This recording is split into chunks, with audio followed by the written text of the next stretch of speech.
अभी अभी 2 दिन पहले की बात है कि कोई माता जो है प्रसव से 3 दिन से पीड़ित थी, 3 दिन से प्रसव से पीड़ित थी। कहाँ के हैं? यही के हैं, देवपुरा के हैं, इधर देवपुरा के हैं। तो 3 दिन से वो प्रसव की पीड़ा से पीड़ित थे। हमारे आचार्यों ने एक बिल्व पत्र निकाल करके उनको दिया और जैसे ही उस बिल्व पत्र का सेवन उन्होंने किया, 10 मिनट के अंतर्गत पुत्र की पुत्री है ना, उनको संतति की प्राप्ति हो गई 10 मिनट के अंतर्गत। तो ये है भगवान सदाशिव की कृपा। अरे आप विश्वास तो करिए, क्योंकि भगवान जी जो है वो साक्षात विश्वास के रूप में है। मन में श्रद्धा हो और मन में विश्वास हो, दोनों का परिणय जो हुआ है वो श्रद्धा और विश्वास जो है वो एक हो गए। कथा आती है, व्यास जी ने वंदना किया, कहे प्रेम प्रदान करने वाले पूर्णानंद, मैं भक्तों की अभिलाषा पूर्ण करने वाले संपूर्ण ऐश्वर्यों के एकमात्र आवास स्थान और कल्याण स्वरूप है सत्य, जिनका श्री विग्रह है, जिनको सत्य कहा गया है, सत्य कहा गया है। और सत्य जो है वो अविनाशी होता है। सत्य प्रारंभ में भी सत्य होता है, मध्य में भी सत्य होता है और अंतिम में भी सत्य ही होता है। सत्य को कोई झुठला नहीं सकता, इसलिए जीवन में सत्य को धारण करिए। कहा गया धर्म न दूसर सत्य समाना, सत्य के समान दूसरा कोई धर्म नहीं है संसार में, इसलिए हमेशा सत्य को धारण करो। अच्छा, ये भी कहा गया नहीं असत्य समपातक पुंजा, असत्य के समान कोई पाप नहीं है संसार में, इसलिए बात बात में हमें झूठ का आश्रय नहीं लेना चाहिए। अच्छा, ये झूठ बोलने का मशीन कौन हो गया है आजकल, जानते हैं? झूठ बोलने का मशीन, अरे वो मोबाइल है ना, वो एक झूठ बोलने का क्या है, मशीन हो गया है। रहेंगे साले वाला में बताएंगे कंडे होता है ना। तो भैया छोटे छोटे झूठ बोलने से हमको बचना चाहिए, क्योंकि परमात्मा सत्य में निवास करते हैं, उनको सत्य स्वरूप कहा गया है। यहाँ पर भी व्यास जी जब स्तुति कर रहे हैं, वंदना कर रहे हैं, तो स्पष्ट कह दिया कि सत्य जिनका श्री विग्रह है, जो सत्यमय है, सत्यम शिवम सुंदरम, सत्य ही शिव है, शिव ही सुंदर है, सत्यम शिवम सुंदरम। ब्रह्मा और विष्णु जिनकी स्तुति करते हैं, स्वेच्छा अनुसार शरीर धारण करने वाले ऐसे शंकर भगवान की मैं वंदना करता हूँ। बोले शंकर भगवान की। रुद्र संहिता के प्रारंभ में इस प्रकार व्यास जी ने वंदना किया और तब नारद जी ने पूछा, कहे हे प्रभु, आपने मुझे सुंदर शिव और पार्वती के विवाह की कथा सुनाई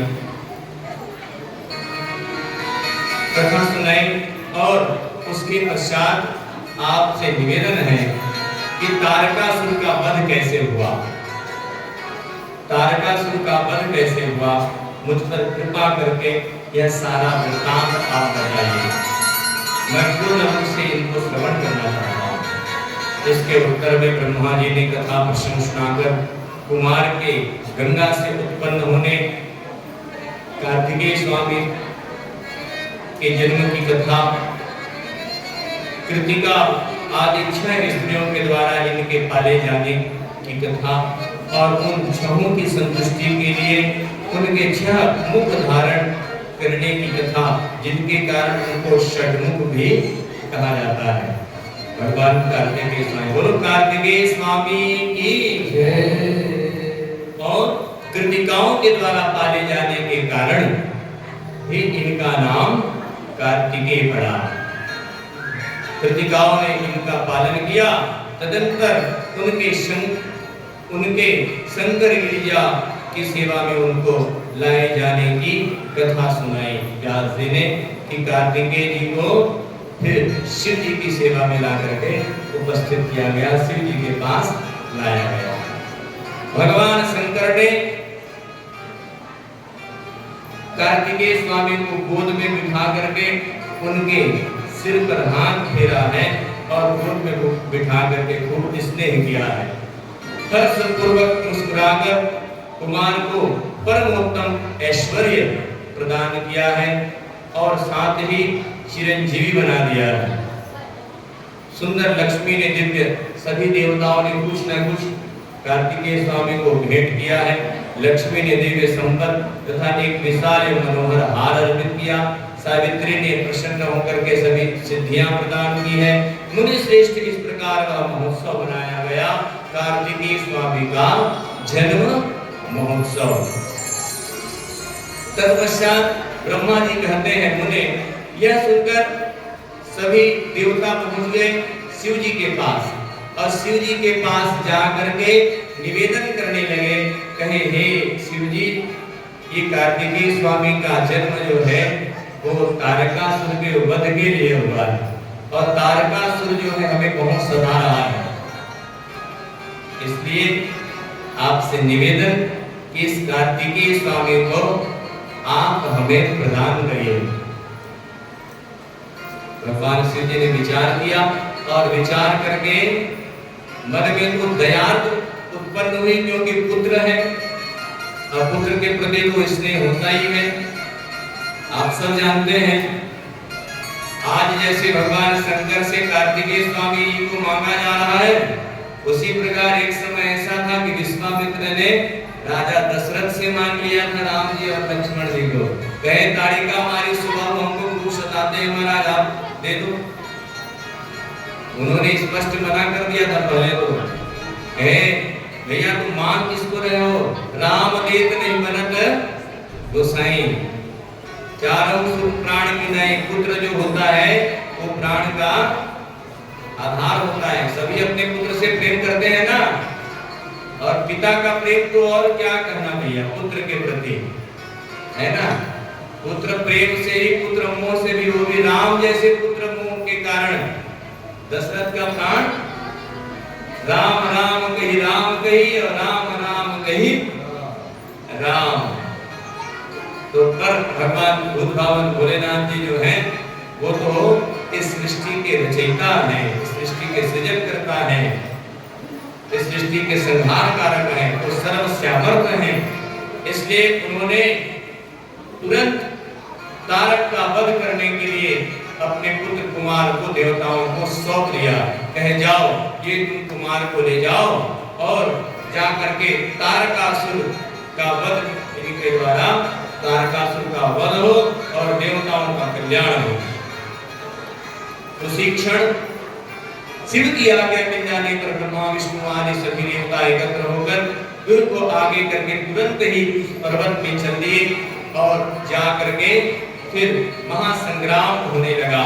देवगण, आकाशवाणी ने कहा, देवगण तुम लोग जो कुमार के अधिनायकत्व में युद्ध करने के लिए उद्यत हुए हो, इससे तुम संग्राम में देते हो वो अवश्य रूप से जीत जाओगे। तदंतर वीरभद्र भी साथ में गए हैं। देखो कैसा युद्ध हुआ है, वीरभद्र भी साथ में गए और भयंकर युद्ध हुआ तारकासुर के साथ। ये तारकासुर कौन है? कौन है जी तारकासुर? ये लो तारकासुर। तारकासुर तर्क, हमारे जीवन में जो तर्क लगाते हैं वही तारकासुर है जी, ध्यान रखिए। तर्क लगाना छोड़िए, विश्वास करिए। श्रद्धा, माता भगवती श्रद्धा है और बाबा भोलेनाथ विश्वास है। जब श्रद्धा और विश्वास एक हो जाए तब ज्ञान रूपी कार्तिकेय जी का जन्म होता है, और जब जीव के हृदय में ज्ञान हो जाता है तब तारकासुर का वध होता है, तर्क समाप्त हो जाता है। जब जीव में ज्ञान उपज जाता है तो तर्क जो है वो समाप्त हो जाता है, और वही तारकासुर है, जीव जो तर्क करता है। यहाँ पर एक भयंकर युद्ध हुआ, कथा भाव से देखें तो भयंकर युद्ध हुआ। तारकासुर को वध करने के लिए उद्यत हुए हैं, वीरभद्र भी साथ गए हैं। उन भगवान श्री हरि ने अपने आयुध सुदर्शन चक्र और शांग धनुष को लेकर युद्ध स्थल में महादैत्य तारकासुर पर आक्रमण किया है। लेकिन तारकासुर ने तो वरदान मांग रखा है ब्रह्मा जी से कि वो मरेगा तो किससे मरेगा? किससे मरेगा? अरे अरे कैसे करते हो भाई, आप लोग कथा सुन रहे हो ना? कार्तिकेय स्वामी से मरेगा। उसने देखा भगवान भोलेनाथ तो तपस्या में बैठे हैं और सती माता भस्म हो गई है, तो उसने ब्रह्मा जी से वरदान मांग लिया, तर्क लगाया, तारकासुर है, तर्क लगाया, कहे शिव जी तो तपस्या कर रहे हैं और सती तो भस्म हो गई है, तो उनका पुत्र कहां से होगा? इसलिए उसने ब्रह्मा जी से वर मांग लिया, कहे कि मैं मरूं तो शिव के औरस पुत्र से मरूं, अन्यथा किसी देवता से मेरी मृत्यु ना हो ब्रह्मा जी, ऐसा वर मुझको दे दो। ये तारकासुर ने वर मांग रखा था, इसीलिए कार्तिकेय स्वामी का जन्म हुआ है और कार्तिकेय जी जो है उनको युद्ध में परास्त करने के लिए उपस्थित हुए हैं। ब्रह्मा जी ने कहा, कहे हे शंकर सुमन स्वामी कार्तिक, तुम तो देवाधिदेव हो, पार्वती सुत विष्णु और तारकासुर का यह व्यर्थ युद्ध शोभा नहीं दे रहा है, इसलिए तुम एक काम करो, तुम स्वयं जाओ और जाकर के युद्ध करो। यो मेरा कथन सुनकर शंकर नंदन कुमार कार्तिकेय ठहाका मारकर हंस पड़े और प्रसन्नता पूर्वक ब्रह्मा जी को बोलने लगे, एवं अस्तु, हम अभी जाते हैं। तथा अस्तु कह करके वो तुरंत चले गए और जाकर के फिर उन्होंने युद्ध किया। उन षण्मुख को अपनी ओर आते देख करके तारकासुर जो है सुरश्रेष्ठ से बोला, क्या शत्रुओं का संहार करने वाला कुमार यही है जिसको तुम मेरा वध करने के लिए लेकर के आए हो? कहे हाँ यही है। महातेजस्वी महाकुमार रोषावेश के आकर के गर्जना करने लगे और गरजते हुए जाकर के तारकासुर का वध कर दिए। शंकर जी के तेज से संपन्न कुमार ने उस शक्ति से तारकासुर पर जो समस्त लोगों को कष्ट देने वाला था, देवताओं को भी जिन्होंने परास्त कर दिया था, ऐसे तारकासुर का मस्तक अंग छिन्न भिन्न कर दिया और तारकासुर का यहीं पर वध हुआ, जिससे सभी देवता प्रसन्न हो गए और देवताओं ने पुष्पों की वृष्टि करी है। कार्तिकेय स्वामी की जय, कार्तिकेय स्वामी की जय, ऐसा जय घोष होने लगा है। सभी देवताओं ने आनंद पूर्वक उत्सव मनाया है। आइए भगवान शिव का छोटा सा भजन, तत्पश्चात भगवान गणेश जी के जन्म की कथा हम आप सभी श्रवण करेंगे।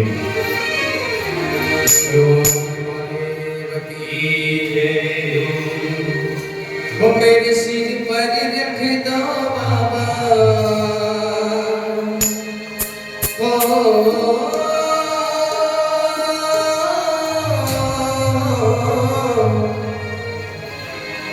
मेरे सिर पर रख दो बाबा अपने। बड़ा जोर से गाइए, पीछे वाले भी गाइए। अगली बार इनको नहीं लाएंगे, आप तो यदि अच्छे गाने की तो अगली बार इनको नहीं लाएंगे। देना हो तो दीजिए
हर हर महाशंभो।